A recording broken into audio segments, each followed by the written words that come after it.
is a throwback. This is old times. This is um harkening back to what, like 2017?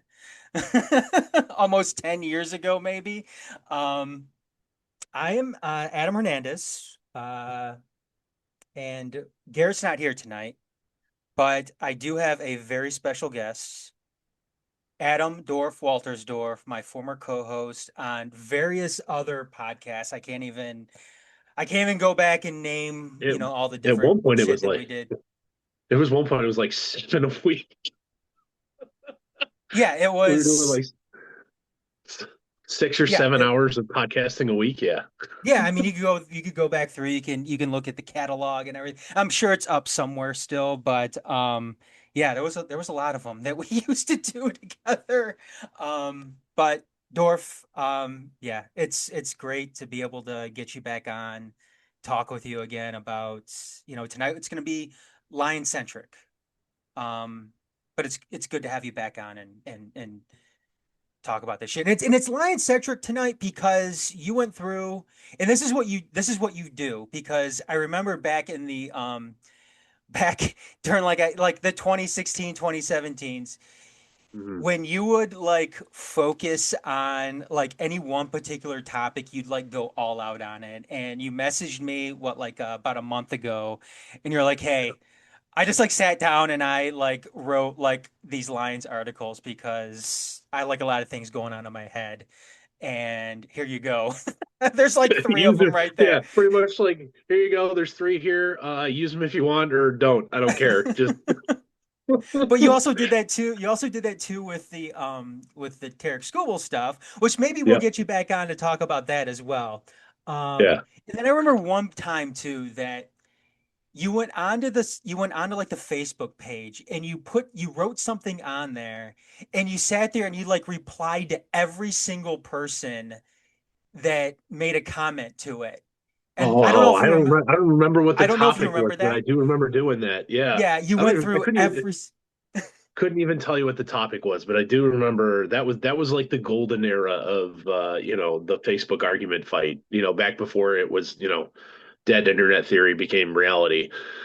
Sure, Um yeah, yeah, back before everything was AI slop and everything was a bot, back when you were arguing with real people. sure. Yeah, no, that was spent way too much time arguing with strangers on the internet. But tonight, though, like I said, we're gonna go Lions heavy tonight. It's gonna be Lion centric, all Lions tonight, because we're gonna be focusing on three different articles that you wrote. Which, if anybody wants to go and take a look at them, they're very very good. And Dorf is a very analytics kind of person. If you're tuning in and you remember our conversations in the past or anything like that, you're a very analytical person. Is that fair to say, Dorf? Only a little bit. So there's three different articles you wrote. You wrote a free agency preview for the Lions because obviously I mean, free agency hadn't started for, when it comes to the NFL yet, but it's just a preview for what the Lions are going to be, what they're kind of up against, heading into the off season. You took a look at some of the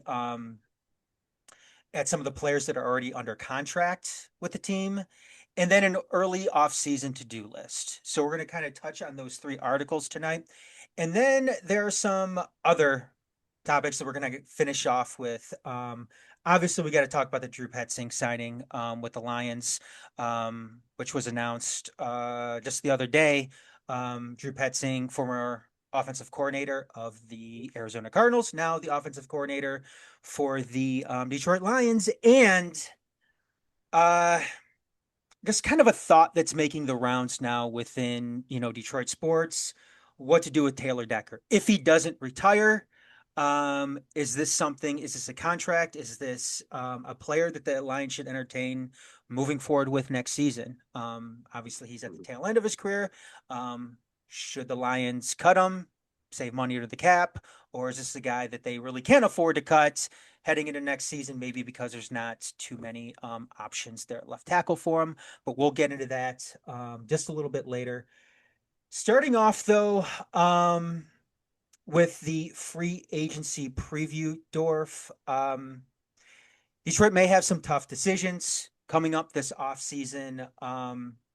And just a couple of key points from the preview itself. The Lions obviously need to decide what they're going to do with which free agents, which are worth retaining, which are safety nets for them moving forward. Obviously, cap implications matter. Simply re-signing everyone would make the Lions cap tight and doesn't give any flexibility, which is something you ultimately need when you move into the season itself. And the value ultimately of returning contributive versus the cost of, overpaying guys who may, have a middling marketplace value, heading into next season. So, your initial thoughts, obviously, you know, heading into that article, what were your thoughts, when you were, kind of compiling everything together with that, in terms of, what's on the horizon this upcoming free agency season for the Lions? Sure. So ultimately, like the Lions don't have to do any creative accounting to become cap compliant for next year. Um, Doing nothing essentially ensures that you pretty much only can afford veteran minimum at the most type guys on the free agent market. So you'll be a non-factor in free agency, but you can not essentially mortgage the future for today. The If you look at like the perpetual cap hell that the New Orleans Saints have been in for the last decade, is because they way overspent like 10 years ago and then did all the void year rolling cap craziness for, and then they've been doing it for the last 10 years just to be able to put a semi-competent team on the field. And as you can see, the New Orleans Saints since Drew Brees left town have been ass, to put it lightly.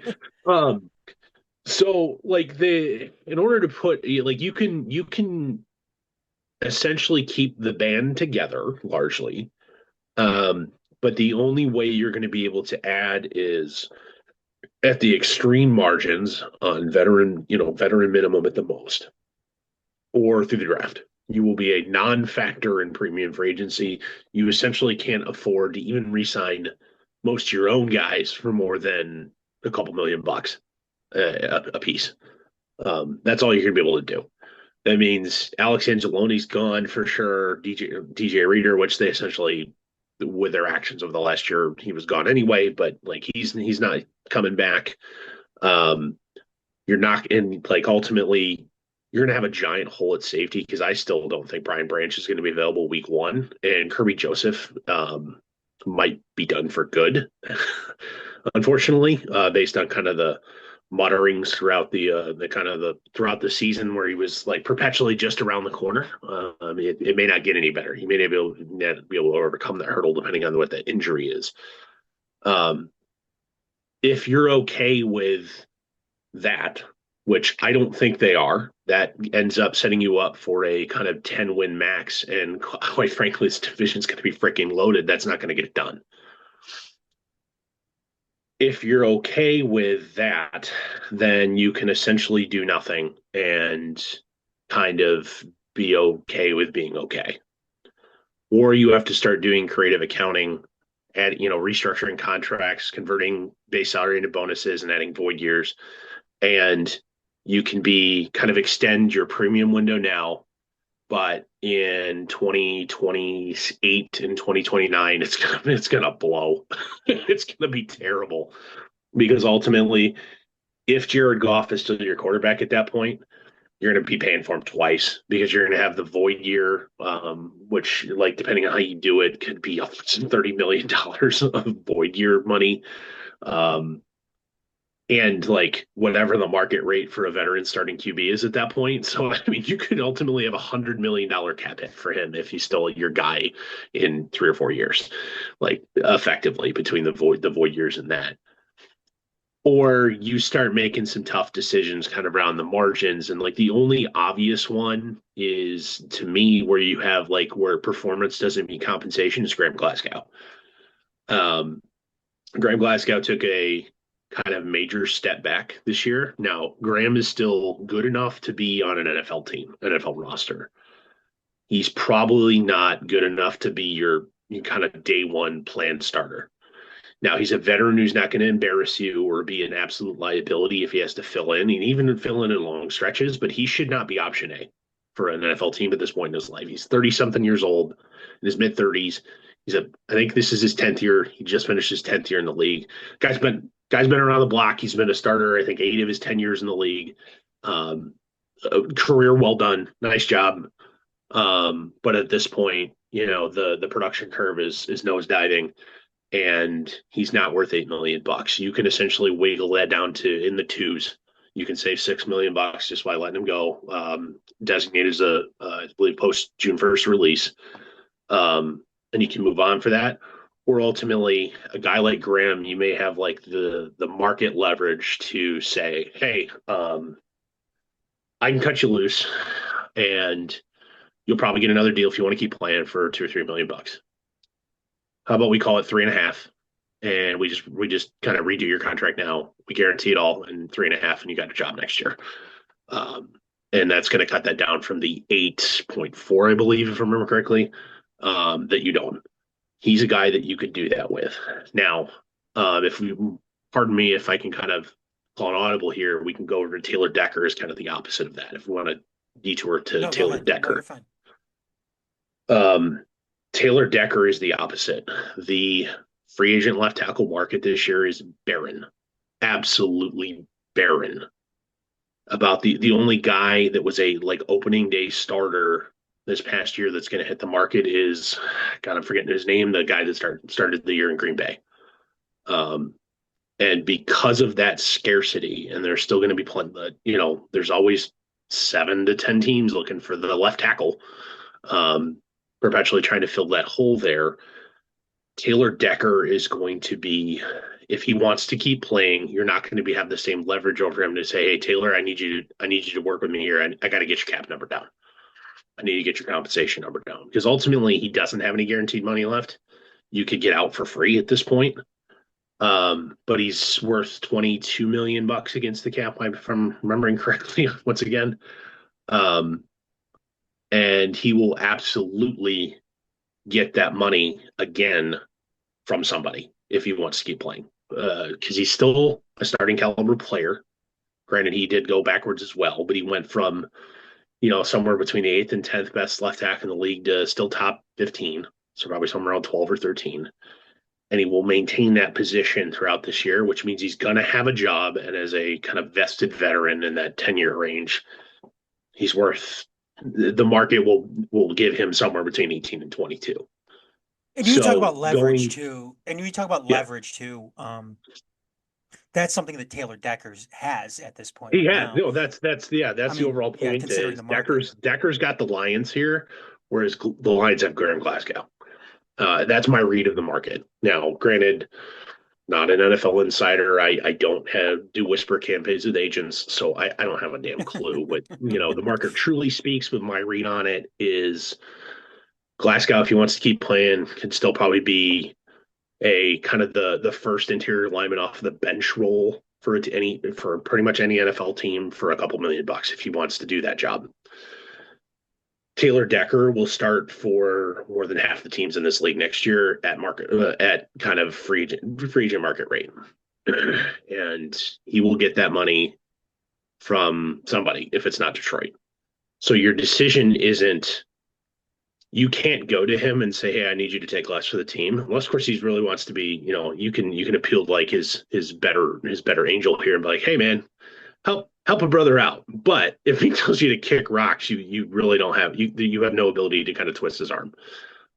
Because if he says no, too bad, so sad, pay me.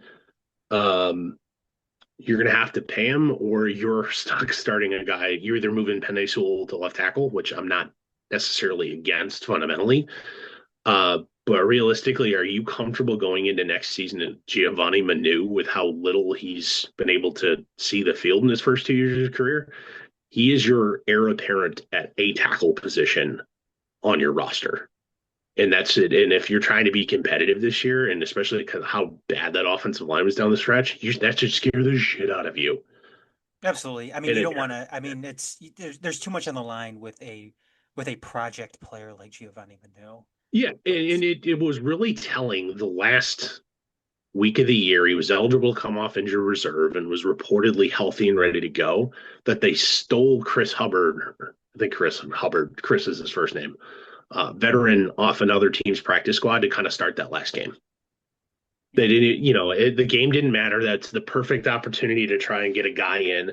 But the fact that they stole Hubbard off another team's practice squad and threw him straight into the lineup should tell you everything they think about him. The team also thinks he sucks. So, Yeah. um, you you Giovanni Manu at this point is fighting for his NFL life, and you'd be then essentially handing him a job.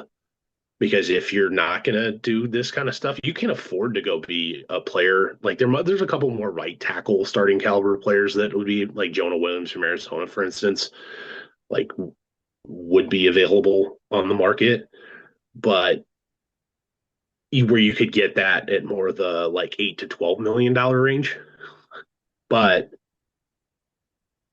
the you're going to have to go to the market, or here's the other option: you have to trade up then because the line class this year is really top heavy. There's a couple of guys like left tackle from Alabama and both the tackles from Utah. They're pretty premium, likely day one players. And after that, it gets really shallow really fast. So And you're let's likely trading up. Yeah, and I mean, I think this is a good segue too. Because when you look at, you know, kind of the guys under contract, and Mm-hmm. I mean, and they have some strong pieces locked in. Oh, absolutely. It's not like the They've cupboard's got, bare. No. yeah, I mean, I mean, obviously Jared Goff is locked in, who's still a quality starter in the league. Um, you've got Amon-Ra St. Brown, Sewell, Ali McNeil, Jameer Gibbs, um, Jack Campbell. You go on too. I mean, they've got guys The in cupboard is place. not bare, No, it's but not fair. far And you from it. mentioned no, and you mentioned too, when you talk about teams too in the draft, I mean, there's some teams that aren't in a position to trade up. And then there are some teams that are in position to trade up and should trade up because you always hear that too whenever you're dealing with a draft, whenever you're talking about a draft, whenever you're sitting through a draft and watching a draft, it always seems like there are teams out there are fans out there that are saying, "Oh man, I hope I hope our team trades back so we can get more draft picks." Um, are the Lions one of those teams where maybe they're in better position to trade up in a draft rather than stand pat or trade backwards? The problem is the usual. So you wouldn't necessarily need to trade into the top five, and then when you start doing that from where the Lions are in the late teens, Hmm. you have to. It's multiple years of first and seconds that are going the other way. Going from like 17 to 10, that probably costs you next year's second, or maybe this or next year's second, and probably some other pick later in one of the next two draft classes. The problem with that kind of thought and strategy is the Lions need to go deep here. They need to be able to fill lots of holes due to the lack of free agent dollars. Or even if they go down the restructuring route, they need cheap guys to be able to fill out the roster. You need to hold on to your lottery tickets here. And that's kind And of the other concern especially, too, is it's not, I mean, they've got the skill positions locked in. Obviously, they don't need to yeah, go out, they don't need a running back. They don't need really any wide receivers. They may need a tight end depending on what's going on with with them with Laporta and his back issues. Um, but they do have those depth concerns and they do have those concerns on the offensive line. So, that could be an argument for the other way where, you don't want to give up some of those picks. yeah. And here's the other thing: the Lions have like tossed third round picks out to trade up like candy since Brad Holmes came in, Mhm. and without like comp picks, essentially like refilling out the middle of their draft board, they really haven't had their own third rounder for a couple of years. And like Aaron, like they're going to have it. They have going to have a third rounder this year for like Aaron Glenn. Maybe that was last year. The Isaac Tesla pick ended up through a trade was essentially compensation for Aaron Glenn becoming a head coach. Hmm. Not because you had your own pick. You actually traded that away the year before to go get Giovanni Manu. So you you I think you need to be more diligent with your draft picks because you need cheap players to kind of fill out the core, the kind of that middle third of the roster coming up. Like ultimately you want your premium guys at the top third. They have that locked up. They're well secured. They have the talent. They have them under contract. That's not a concern. The bottom third is always filled out by street, veteran free agents that cost nothing, undrafted free agents, or the hey, he signed a 1 year, $1 million deal, guys. That middle third, which really sets you apart from the rest of the, and that's kind of where you win in roster construction, is that middle third and being able to afford good talent there. And you largely, if the teams that are sustainably successful, do that through the draft. And you need to you're running into a problem, and this hasn't been a problem for the prior couple of years because your core was very young and very cheap. They're no longer cheap. They're still on the younger side of things, but they're not cheap anymore. So you can't kind of overpay to fluff out the middle of the roster through the free agency portal. You have to start hitting on your lottery tickets, and which means you got to hold on to them. Like you can't be flippant with them. You get this roster is not one player away. You were one player away this time last year. You're not anymore. Now you need quantity over supreme quality. So with that in mind, like we mentioned, like we were talking about, that some of the biggest concerns are their depth concerns right now. Mhm. If you had to stack it, from the most needed on this team, how does that stack up for you? I mean, are we talking? Position I mean, groups. has it gone from edge rusher like maybe it would have been last season to Well, the worst part is the only edge rusher I believe currently under contract is Aiden Hutchinson. So he's yeah. it. They don't have anybody else. Like, so you're gonna have to add something there, and you're gonna have to hope you're not gonna be able to go pay a premium for. You're not gonna be able to afford to be a premium player on the market at all. You're either investing a early draft pick who's expected and will play right away, or you have to hope to God you find like the next Al-Quadin Muhammad, the guy that bounced around the league for 5 years, always like flash talent but never could put it together, and you get him to put it together. I Mhm. I don't know who that guy is. I mean, it would be silly for me to even come to you with a name at this point because the point of them is they're an unknown, and you can get them for kind of like you got supreme productivity out of Al-Quadin Muhammad, even though like a 40% snap share last year for like no money. You need to be able to do that again.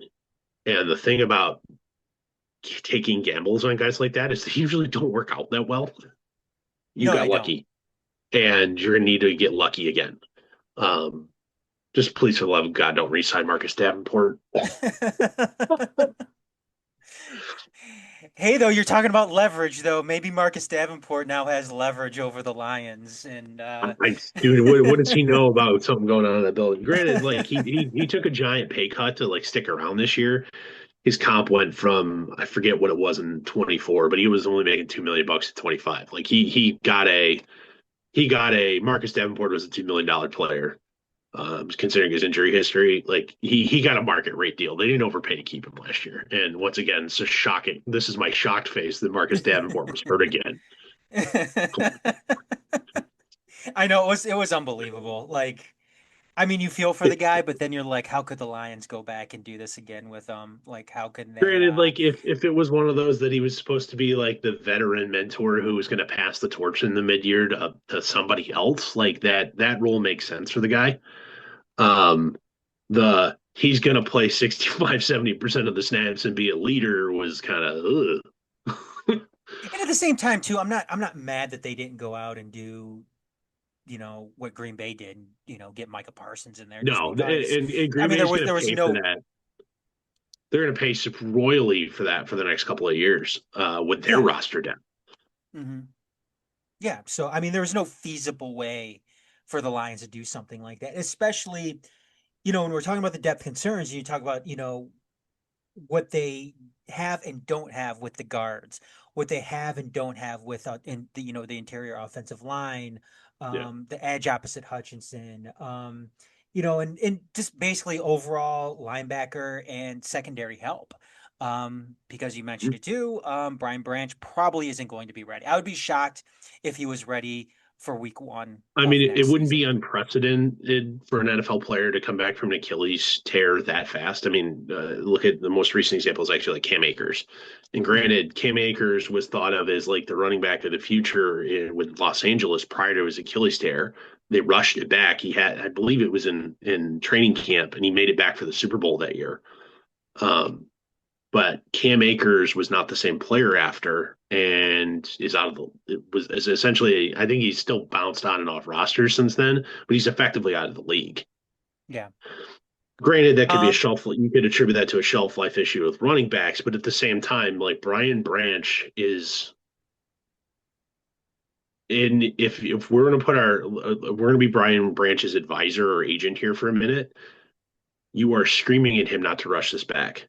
Because he's got a giant payday on the line, and if he rushes this back and comes back before he's ready and either hurts it again or takes a step backwards, that costs him so much money than taking the appropriate more time to recover from that injury.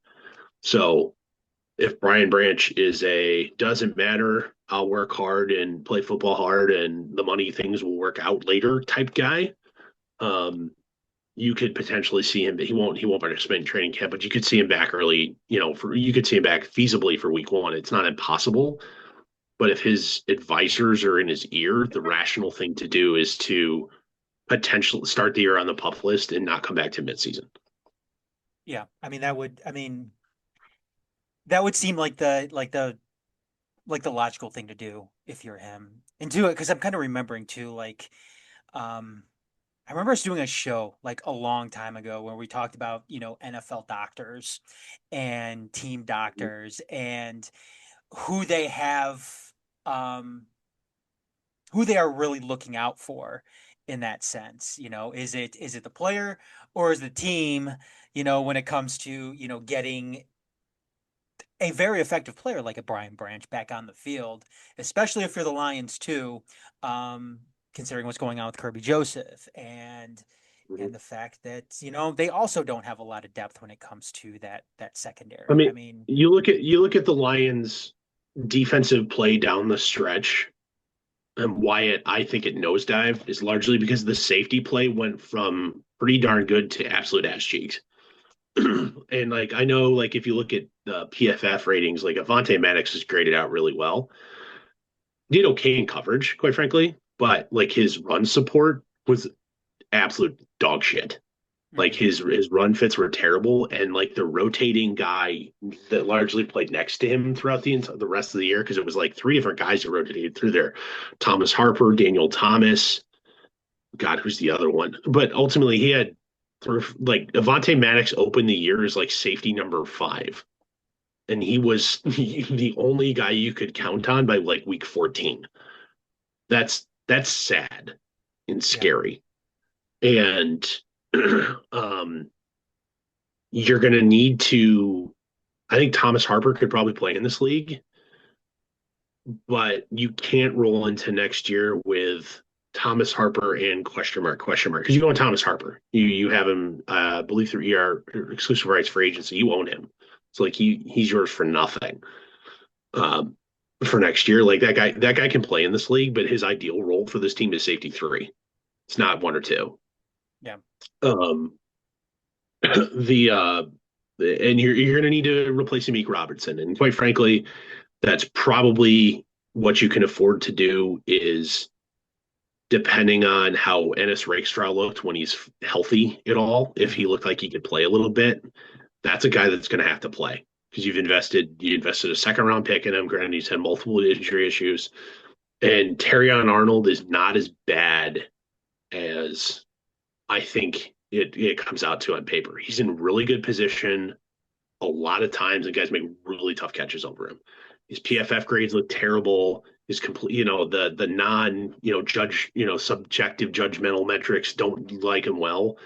But you know what? The eye test to me looks better than I think his metrics kind of pay out to. And he's a That's guy a that guy that's kind of gonna. got into he's a Yeah. guy that had some bad luck when it came to injury too. Because when it Mhm. seemed like he was starting to get rolling again, he went down with what was it, the shoulder injury, I think. Shoulder injury. Yep. Yeah, so I mean, and that's tough, especially for a young player that's trying to get their feet wet, that's trying to get a feel of the league, a feel of that competition. I mean, you need to be out there getting real reps, getting real NFL reps, Yeah. not necessarily in practice or anything like that, but real NFL reps at that point. And that sucked for him. That sucked. Yeah. And you know, I really liked what I saw from Nick Whiteside.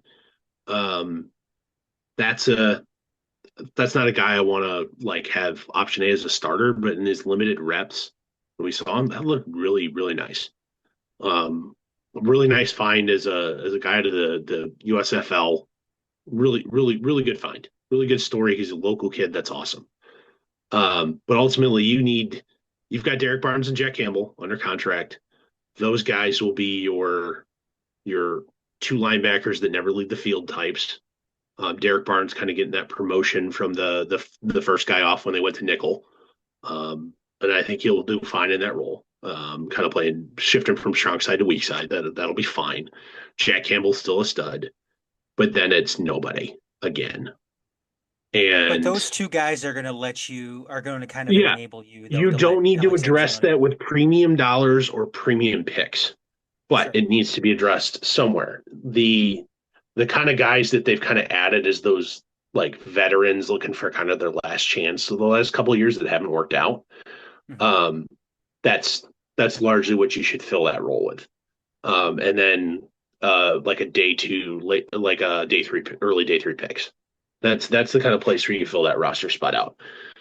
The um, I think you have, depending on what you do with Taylor Decker, under the assumption you keep him, you have three and a half of your five offensive linemen. It's going to be Sewell, Decker, Ratledge, and one or the other of Mahogany or Frazier. Both of those guys, Frazier looked okay in his limited reps towards the end of the year. You had some wily veterans just kind of like outgame him, if that makes sense. He wasn't physically out of place. He's just got to learn how to do the guys that are more than one trick ponies. He's got to learn how to build out the depth in his personal game in order to beat him. Christian Mahogany, prior to his leg injury, looked like an NFL caliber starting guard. He's not elite. He's not going to get a pro. He's not going to go to a Pro Bowl, but that's a guy that you can win with. Hmm. Um, Tate Ratledge is the same thing. At this point, Tate Ratledge is a run blocker, is a hoss. The guy's great. He's still a little bit leaves a little bit to be desired in the pass game. And depending on what the Lions think of him, his lateral movement is kind of what's suspect there. You can hide that kind of deficiency if it's not something to get better by moving him to center. And I know they tried that last year, and maybe that's still the answer. Um, but to get a guy that's kind of better than that, you're trying to bid on like Tyler Lindenbaum or the guy from Arizona, whose name escapes me at this moment. And those are going to guys are going to be $15+ million year players, and you don't have the money to play in that space without Yeah. sacrificing the future. So I think your most likely course of action is I think Tate Ratledge is your center next year. Either Mahogany or Frazier will be at one guard, and you will probably sign the like Kevin Zeitler style free agent to play the other guard. And whoever loses the battle between Frazier and Mahogany will still be on the roster, but I don't think you can make that the plan to have those guys kind of being those three having being your starters. I think you need that vet. You need a veteran to Sure. kind of fill that interior group out. Cut Taylor Decker, then that's a whole different box of rocks. And oh boy, Well, you you could go scrap heap surfing. let's get into that early off-season to-do list here. Obviously, you focused on three different things: cap flexibility, release or renegotiate Graham Glasgow, which we've talked about pretty extensively Yeah, so far tonight, and then extensions for Jahmyr Gibbs and Jack Campbell. So, um, we could probably skip the renegotiate Graham Glasgow because we already we talked talked that. Yeah, about we it. talked about it. Yeah. Yep. But cap flexibility via restructuring. Obviously there were some restructuring candidates there. Um, what are your initial thoughts? What were you getting at here when you I were want to talking do about the least amount as possible, and it's one of those that I don't think a guy like Jared Goff is going to be, if you approach him, it would say like, no, screw you. Because ultimately, like both sides, this isn't something that the Lions can come to one of these guys and say, thou is going to do this and deal with it if you don't like it. Like they have to be consenting parties to this too. hmm Um, but I want to do the minimum amount as possible because it really does add kind of years to the end of their deals where you're paying for you have the cap hit for nothing. And granted, the salary cap in the NFL is growing every year, but the part of the reason the Lions have been able to kind of assemble the talent juggernaut they've had is they've essentially had no dead cap for 5 years hmm and are functionally no dead cap for 5 years. And um, you will be ballooning that and taking large chunks out of your future ability to spend for today. And so the least amount that you can do that to assemble the talent necessary to compete is possible. You could get it all done with Jared Goff. You essentially could get all the flexibility you need to be able to play in free agency by just doing Jared Goff. Because of the length of his contract, that puts it out till 2030, believe 2029 or 2030, where it would begin. And but at the same time, if assuming Jared Goff would be in his mid to late 30s at that point, like he still could have gas in the tank. You're not necessarily moving on from him at that point. You're likely to re-sign him here, and you're going to be paying effectively 30 to 40% of your cap space to him in actual real compensation plus the dead cap hit. That's yikes, that's a terrible problem. The one thing though um with Jared Goff though, Dorf, is yeah, just let me know what you think about this because Jared yeah. Goff is an interesting candidate when it comes to that because I agree with you as far as restructuring him goes, and it would seem like the Lions are. This is something obviously they need to do because their window is now if they're going Yeah, the to, window is now. win It's not any. later. You're thoroughly in it. Yes, and the other thing with Jared Goff, and this is why he's also interesting too, as far as this restructuring goes, and perhaps maybe this is why you do it with a guy like him, aside from the money involved, but the type of quarterback maybe that he is, he's a pocket guy. He's not somebody that, relies on his legs or anything like that. So Mhm. as he gets older, I mean, he's You're not not a you're not guy. facing the diminished value because the legs have given out. Yeah, I got you. I get Exactly, where you're going there. exactly, exactly. So I mean, is this maybe a good thing though for the Lions and maybe like a no-brainer when it comes to a guy like Jared Goff? Because I mean, we've seen these quarterbacks, playing longer into their careers. I mean, Matthew Stafford's about ready to win an MVP award, and he's, obviously in the 39. Yeah, yeah, I something mean, like he's that. Yeah. obviously, at the tail end of his career right now. And I'm not saying Jared Goff is as talented as Matthew Stafford, He's not. but Don't it be. seems like You'd be Jared. lying if you said so. Absolutely, absolutely. But is Jared Goff maybe one of those guys that could go later in his career and still be effective later on in his career? So yeah, and you may see like a similar career arc. Um, and granted, this is a guy that won MVPs and Super Bowls, but like the physical tools started to fail on like Drew Brees at the end of hmm his career, but he still found a way to be elite. Sure. I have that faith in kind of Jared Goff is kind of the professional football player and kind of the intellectual to when the physical tools start to fade, I will find a way to figure it out. Because he's never had like elite tools. He's never been mobile. He wasn't in college. It's not like that skill is faded. He never was Sure. that. He's never been like the Matthew Stafford style elite gunslinger. Never was that. He was always more of the rhythm feel, perfect timing, flawless mechanics type guy. He's always been that. And so you'll lose some kind of top end strength over time, just as you naturally age. But he's been able to be successful, and you'll have to change the style of play. And you know what the kind of thing that'll kind of bug people is as Jared Goff gets older, Jamison Williams gets less dangerous for you. Because the reason that Jamison Williams is so successful is because he's always the threat to go over the top. Like just think of like Deshaun Jackson in Sure. his prime. He was always that threat to like either Mike Vick or Donovan McNabb or even Carson Wentz at the end, to take a 7-step drop and yeet it 60 yards downfield to a waiting Deshaun Jackson perfectly in the breadbasket underneath and go the distance. That's the weapon that you have now in that. And if that throw isn't in the cards anymore, you can still be successful as an NFL quarterback, especially if your best weapon is your brain. But that takes a guy like Jameson Williams and takes his best tool out of his toolbox. Hmm.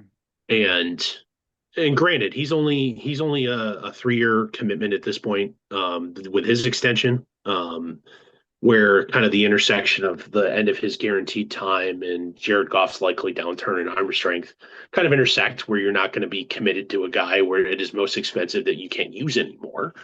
Hmm. Um, which we'll give credit to Brad Holmes for that. That's great negotiation, great timing that you're not committing to that guy when Sure. Yeah, absolutely. your franchise QB may not be able to take advantage of him anymore. That's great. The um you can still be successful in, but the problem is like you'll still have to pay market rate for a veteran. And in today's dollars, that's 50 plus million bucks. In then's dollars, you're probably approaching 70 at that point, plus 30 plus million dollars in dead cap. You're committing $100 million of your cap space to him. And he's darn good, and he was likely to still be at that point, but yikes, that gets your economics upside down in a hurry. Essentially, So, he's. and It, go ahead. Finish it. Yeah. So, I mean, if you go down the other candidates of guys that have voidable years attachable, essentially contracts, let's go through the list here. Like Lee McNeil, I'd be scared to death to do that because of how he looked post return from his injury was Hmm. not good. And if he doesn't get his shit together next year, he's probably getting cut. Like it's that bad. Hmm. Lee McNeil is still probably still would be an NFL. He would get another job, but he's not a 20 plus $1 million defensive tackle if he plays like he did after he came back last year. And granted, that kind of lesson learned there, Brian Branch probably saw that. No shit, I probably don't want to do that myself. Um, so thinking about that, I mean, going through the rest of the list, like you could technically get a little bit of flexibility with Derek Barnes. You can get some flexibility with Amon-Ra St. Brown. St. Brown, but ultimately you can get those big bites with smaller numbers of players, but then you get your future cap economics go, very, very rapidly where you're over allocated to a position group like QB or wide receiver, and you have to go cheap other places on your roster. So it's not without it's going to cost you later. And granted, cap inflation will make it less bad, especially the farther away you can tuck it, like with Jared Goff. But at the same time, like if the cap keeps growing kind of at the pace it has, the NFL cap will probably be somewhere around 4 to 420 million bucks by the time you have the void years if you were to do it to Jared Goff. But you're still potentially looking at $100 million of allocation to just him. What about a guy like That's Penny Sewell? insane. What about Um, a guy like? so Penei Sewell is likely, assuming so he's pretty much stayed healthy his entire career. He doesn't have any Yeah. sort of like that nagging or degenerative crap so far. Penei Sewell is going to get another premium contract in his life, mostly because his play is elite and he entered the league so young. He's going to be able to hit the market even after his extension, like 28. The guy's going to get Yeah. He's another only. big deal. Yeah. He's only 25 years old right now. Yeah, he's 25. He's gonna hit the market again at 28, and he's gonna get another whopper deal. And if you want that to be with you, you run into the same like double allocation problem where yes, the amount of money you can shift in voids is less by like a factor of three compared to Jared Goff. But at the same time, you then like are potentially allocating the equivalent of 2025 cap dollars of like $35 million to a tackle. Hmm. Like, and nobody on planet Earth thinks that's a good idea right now. 25, fine, but 35, yikes. um. Let's move on to the extensions for Jahmyr Gibbs and Mhm. Jack Campbell. Fifth year option numbers for 2027 are unsustainable at 14 million plus and 23 million plus. Um, Blocking up both now, with that creative structuring that you're kind of talking about, further keeps that core stable.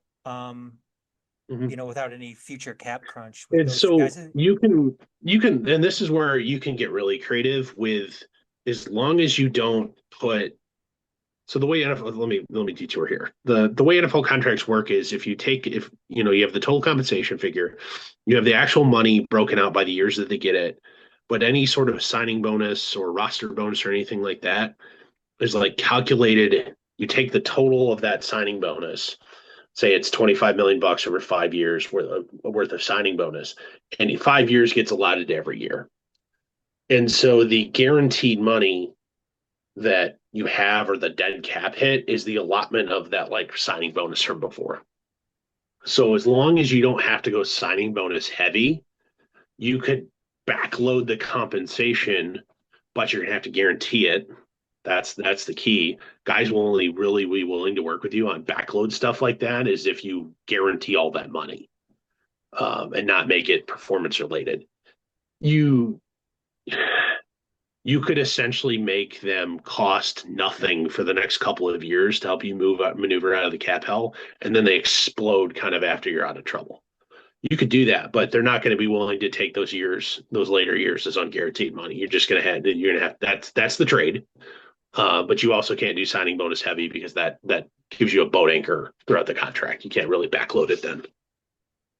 You've seen like the Lions do this kind of stuff with their existing, like Jared Goff's contract. This current contract extension is a good example of that.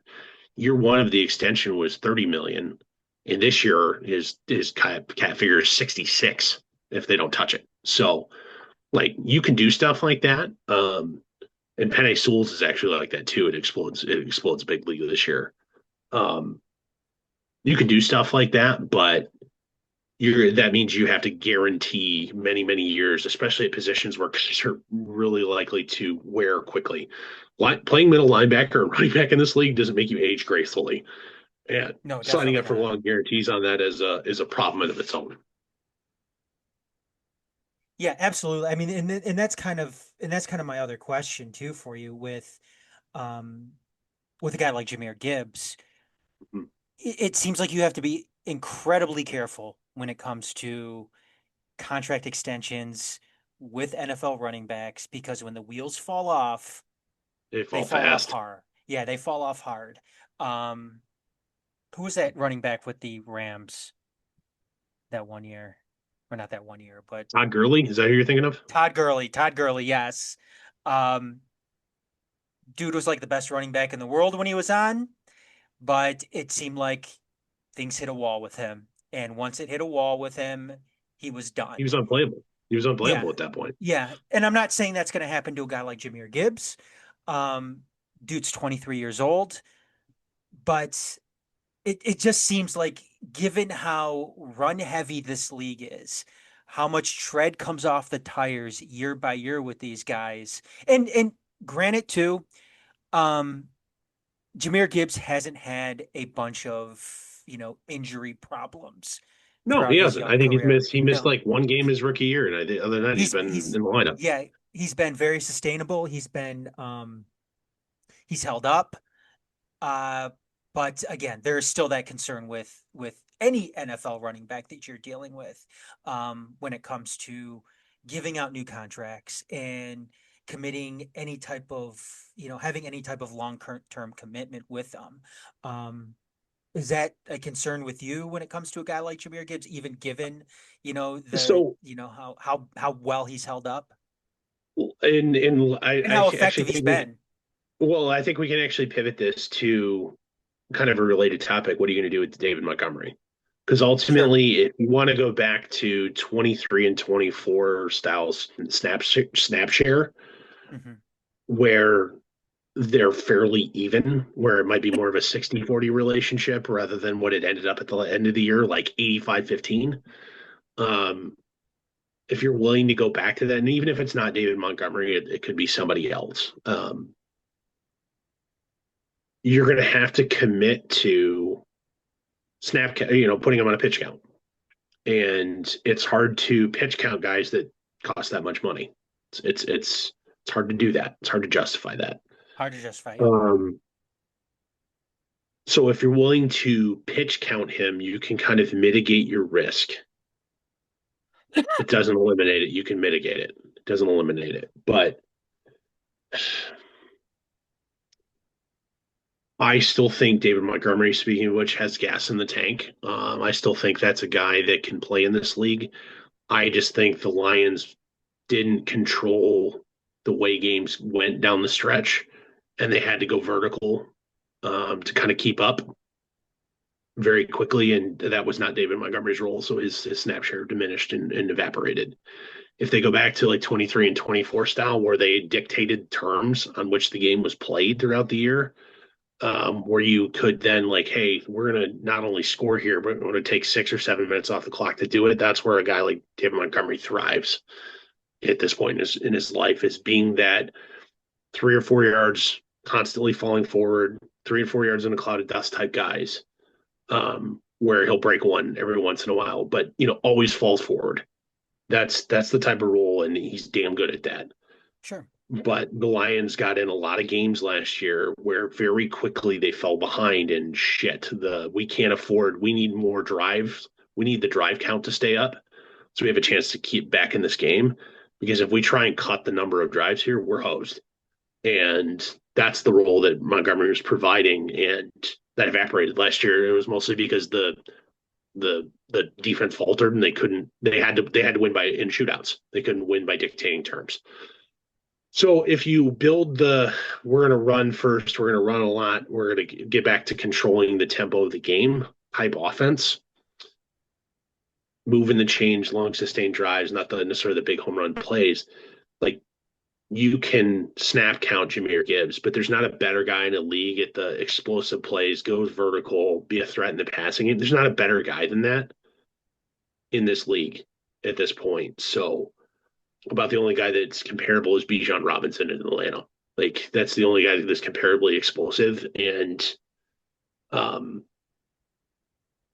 I just, you can be 95% effective by putting him on a snap count and kind of cutting your risk. But I don't know that the economics will work out to allow you to do that. Or I don't know that you're going to have enough talent on the offensive line to play bully ball. You can't afford it. You don't have you don't have Sewell Decker still playing premium ball, and Frank Ragnow and Kevin Zeitler just mauling people. You don't have that anymore. You have to win with a little bit more finesse, which kind of takes, unfortunately, means Jahmyr Gibbs' snap share is going to have to grow. And David Montgomery's probably on the way out. It's interesting, you were talking about dictating terms. Because I think this kind of lines up perfectly with where I want to go next. Um, because I want to get into the Drew Petzing Yeah. hiring here as we, kind of close things out tonight.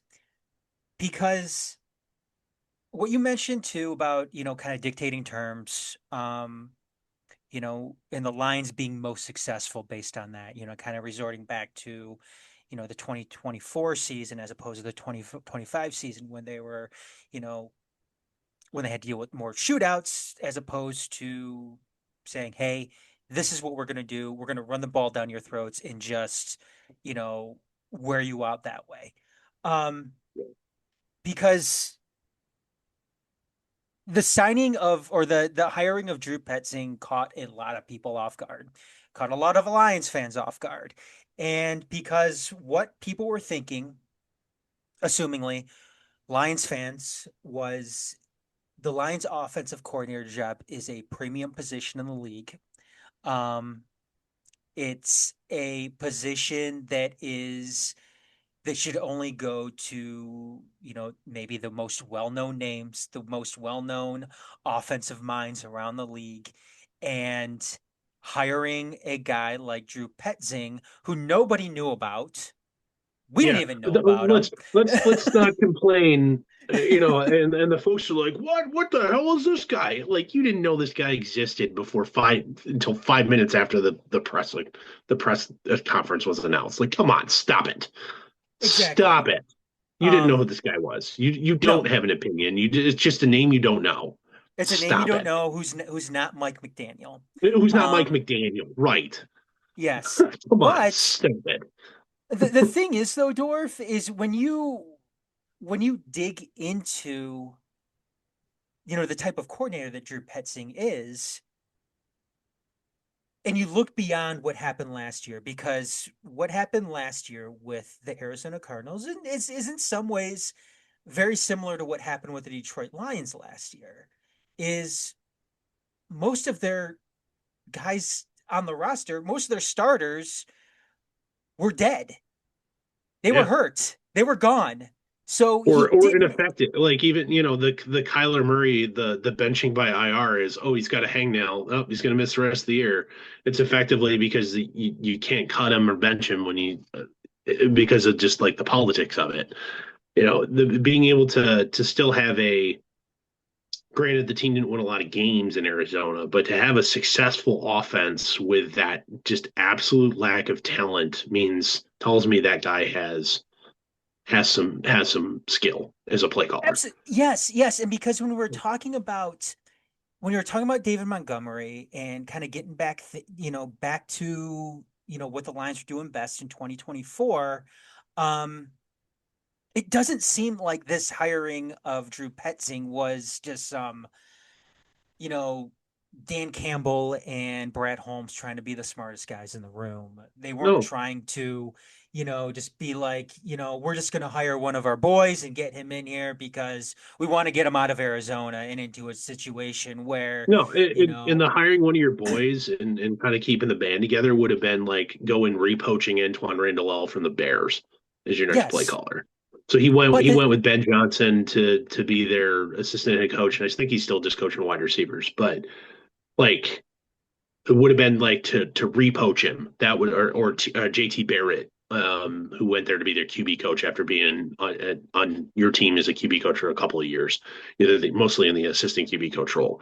Like that would have been the safe play, the punt, the the weak sauce move. Just because they hired another guy who's been a play caller in this league successfully, despite the lack of talent for multiple years, you're just upset as a fan because it's not a name you knew. exactly. And this is, I mean, you're talking about that run game too. Petzing has had strong run games. He has a The strong entire run time. game background. He Yes. made the corpse of James Conner a Pro Bowler. Like, come on. James Conner was out of the league when he left Pittsburgh, and he got that guy to a Pro Bowl. Yeah, With quite frankly, like the offensive line in Arizona has always been pretty bad, mhm. despite decent sized investments in it. Like he hasn't had like the only premium player he's had on that offense is Trey McBride. And like Trey McBride's skill set and game is damn similar to healthy Sam Laporta. Like his wide receivers have been that group. Like Michael Wilson's a nice player, but he's wide receiver 3 on your team. Yeah, Like yeah. they don't have a running back that gets a snap for you. I think you 4 out of the 5 guys on your offensive line would start in a head-to-head comparison. Even despite the piss poor performance last year for Detroit, like he did all that with nothing. Imagine what he can do with the talent you still have on offense.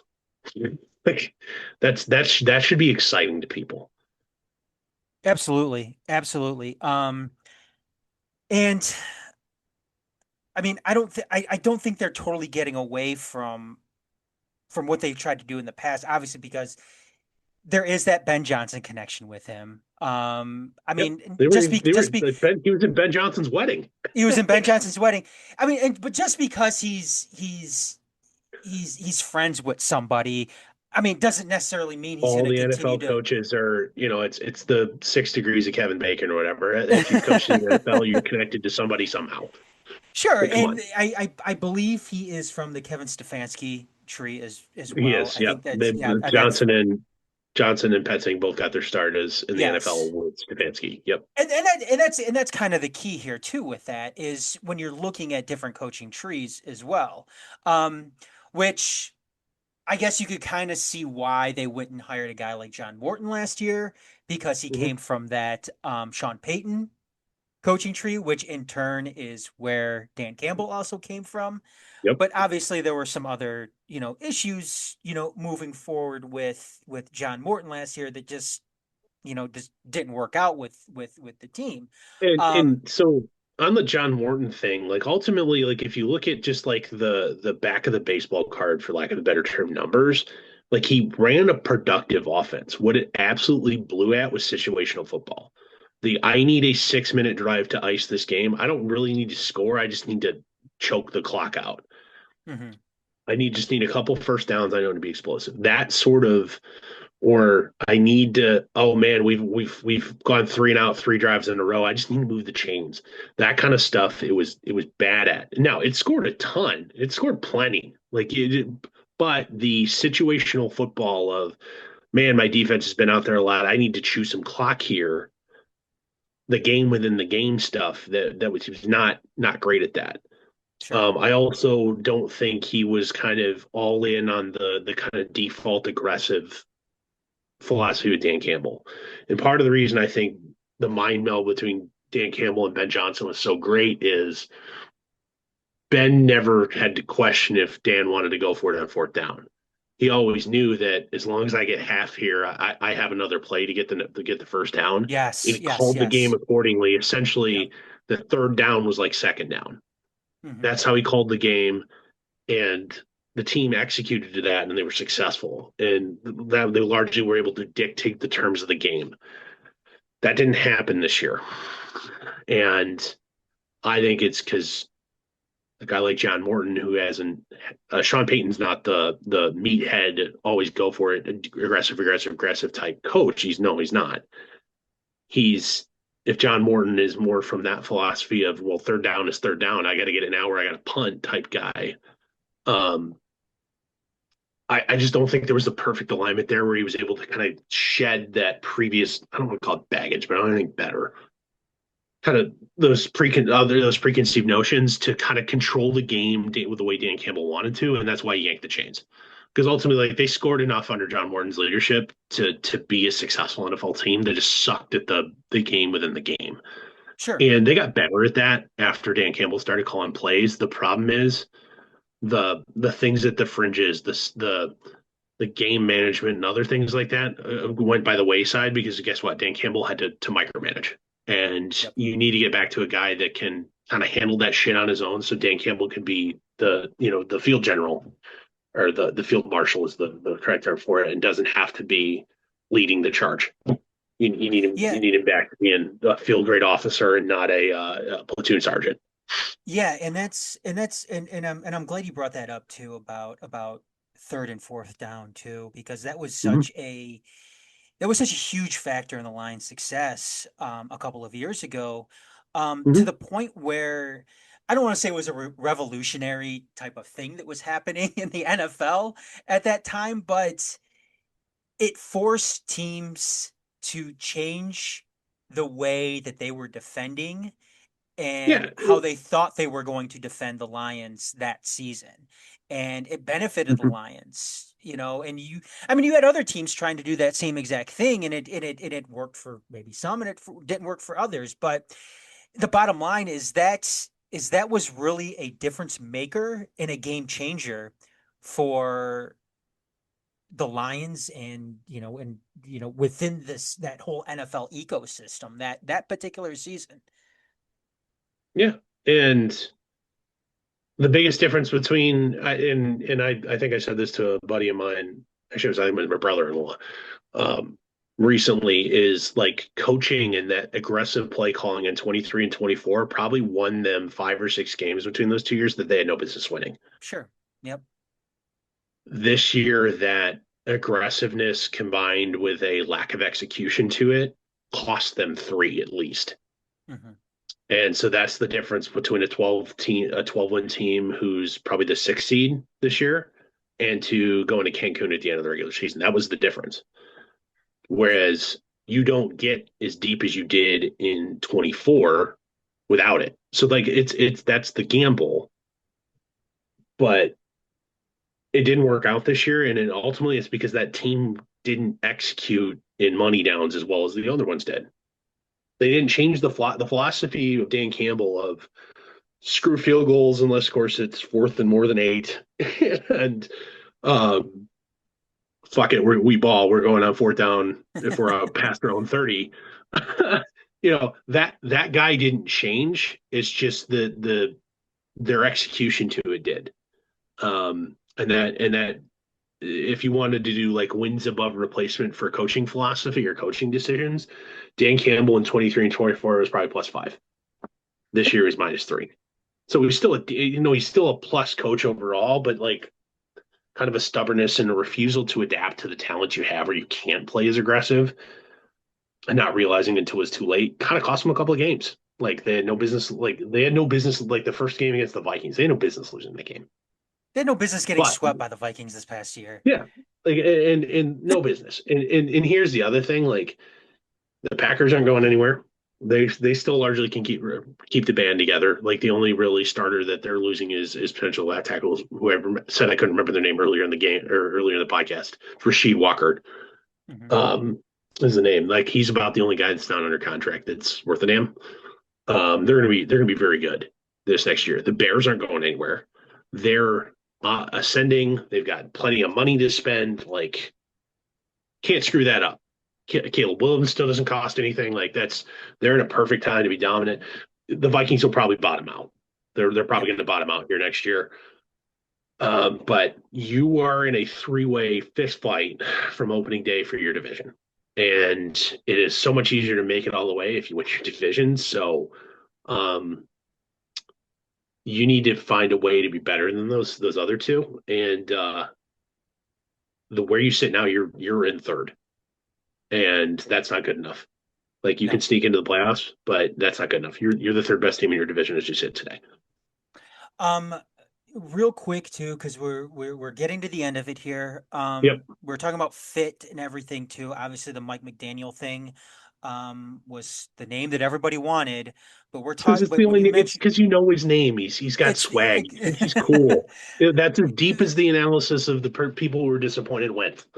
you mentioned though, kind of that mind molding that Dan Campbell and Ben Johnson had, which is one of the reasons why the Lions were most successful and why that duo, maybe Dan Campbell and Ben Johnson, was most successful because, like you said, Ben Johnson knew what he had to work with. He knew that, okay, well, if we don't make it on this third down, I know I'm going to As have long as I made fourth down. progress, I have another shot at it. Yep. Exactly. Mike McDaniel and Dan Campbell. I mean, Dan Campbell came out and said that, Dan Campbell didn't say this. The organization said it that, they liked Mike McDaniel, but ultimately it just wasn't a fit for them. Um, do you think that fit would have come in the way of, So two maybe opposing philosophies kind of butting heads, two, head coaches on the sidelines, they're butting heads and it kind of, exploding into, chaos for them. hey, and it may come down to as simple as, hey, Mike, I don't want to change our offensive philosophy. I want to be run first. I want to be, you know, giant cojones, the Randy Marsh with his balls in the Sure. wheelbarrow. So I want to still run my team like this. Are you willing to adapt your philosophy to that? Because Mike McDaniel's largely made his name with being able to block long enough to have deep crossers to have Tyreek Hill outrun people.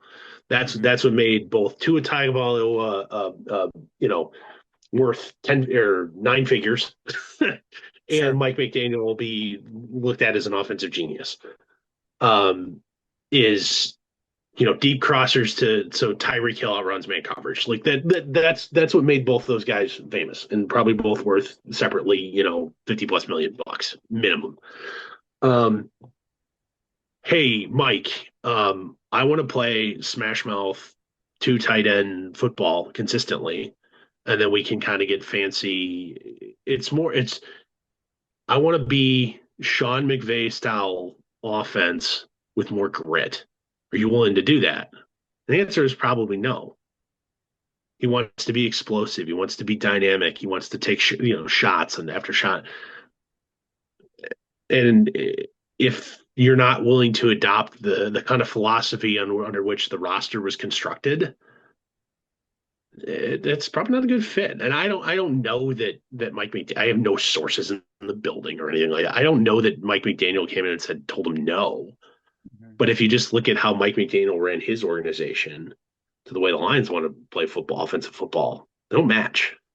No, they don't. And that doesn't mean Mike McDaniel's not a bad coach. And the even more shocking thing is where he landed, Yeah.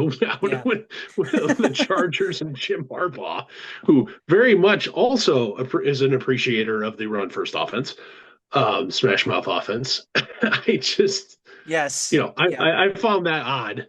Unless, of course, there's something like Jim's retiring next year. Don't tell anybody. It's your job the year after. As long as you don't fuck this up, as long as that's not like their handshake agreement, then it can make sense. But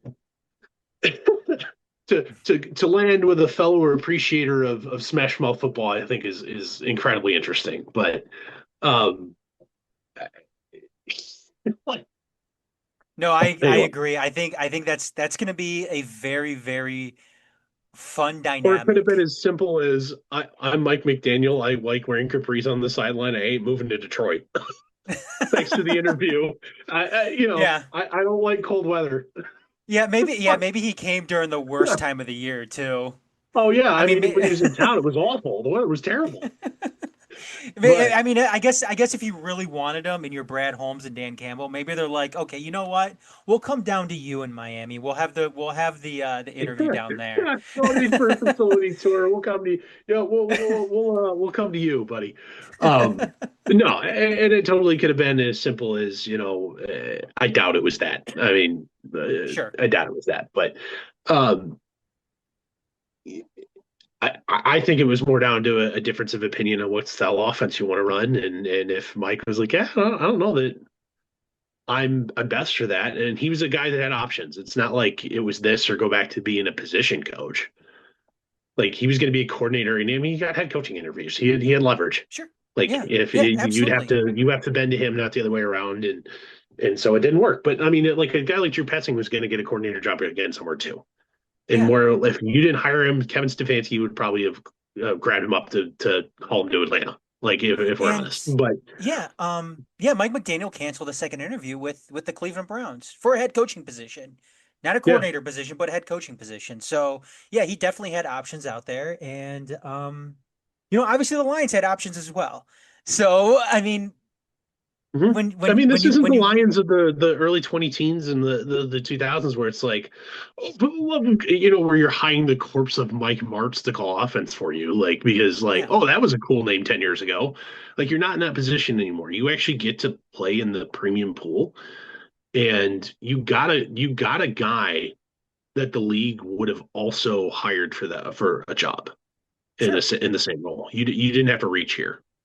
No. No, I'm going to find Uh, absolutely hilarious is Jim Schwartz is going to get another head coaching job this offseason. where's he is he going to the Browns? Is that where he's gonna go? I bet you there's a non-zero chance he ends up in Cleveland. Like Oh my God. that seems like such a Cleveland move because he was a coordinator there previously. Like after he started Yeah, with the yeah, Lions, nope. he called Yep. defense, and he's like been a very good defensive coordinator since he left.